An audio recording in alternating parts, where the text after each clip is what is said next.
maxaad kala socotaa daawade qisada wiilka dhalinyarada ah ee lagu magacaabo Cabdulqaadir ee u waashay jacaylka dartiisa kadib markii xaaskiisa ay uga tagtay wax la'aan awgeed. Intaan u gudagelin warbixintan haddii ay tahay markii kugu horeysa aad na soo booqato waxaan kaa codsanaynaa in aad nagu soo biirto. Sidoo kale daawada waxaan kaa codsanayaa in aad muuqaalkan la gareyso meel dheerna aad gaarsiiso aad share gareyso si shirkadda Facebook oo noogu dhagan awgeed aan ciladahan haysta uga baxno.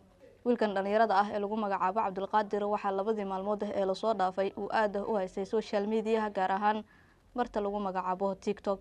wiilkan dhalinyarada ah ee lagu magacaabo Cabdulqaadir waxaa sheekadiisa markii ugu horeysay tabisay warbaahinta magaalada Kismaayo oo bulshada u soo bandhigtay. tan iyo xilligaasi wixii ka dambeeyay waxaa social media qabsaday sheekada wiilkan dhalinyarada ah oo ay ku baraarugeen dhalinyarada magaalada Kismaayo. wiilkan dhalinyarada ah ayaa waxaa la sheegay in ay ka tagtay gabadhii uu jeclaa. dadka qaar waxa ay sheegayaan ama sida aan ka soo xiganay dadka social media isticmaala ee isaga u dhow qaarkoodna habeen hore ilaa xalay laafka kula jiray ay sheegayaan in xaaskiisii ay ahayd gabadhan hadda Kanada joogta. sida ay sheegtay hooyadii oo live kala saarneyd wiilkan dhalinyarada ah ayaa waxa uu ahaa mid ku shaqeeya gawaarida safra waxa uuna ka baxay wadanka si uu xaaskiisa ugu soo shaqeeyo, balse lacagtii uu aruurinayay oo iida uu u dhiiban jiray ayaa waxa ay ku tagtay gabadhan lagu magacaabo Sucaada dalka Kanada.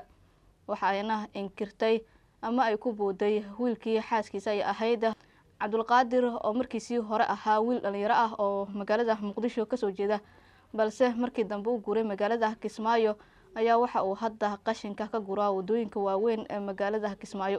waxa uuna ku dayacan yahay wadooyinka magaalada weyn ee Kismaayo iyadoo hadda ay u kaceen dhalinyaro Soomaaliyeed oo doonaya in ay noloshiisa wax ka bedelaan. hooyadii waxa ay sheegtay oo bulshada Soomaaliyeed ay ka codsatay in ay rabto in wiilkan dhalinyarada ah ee iyada ay dhashay noloshiisa wax badan laga bedelo, sidii uu u iloobi lahaa gabadha lagu magacaabo Sucaadna wax badan laga shaqeeyo.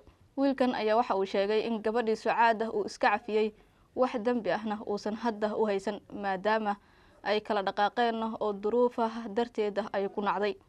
sheekada Cabdulqaadir ee la xiriirta arrimaha jacaylka ayaa waxa ay noqonaysaa qisadii labaad oo ku saabsan jacayl oo laga soo wariyo magaalada Kismaayo oo saameyn yeelata. sanadkii tagay 2023 waxaa magaalada Kismaayo ka soo ifbaxday sheeko tii ugu cajiibsanayd oo ahayd in nin lagu magacaabo Adeera uu u waashay gabar uu jeclaa awgeeda oo laga guursaday. sheekadan waxa ay noqonaysaa sheekadii labaad oo laga soo wariyo magaalada Kismaayo.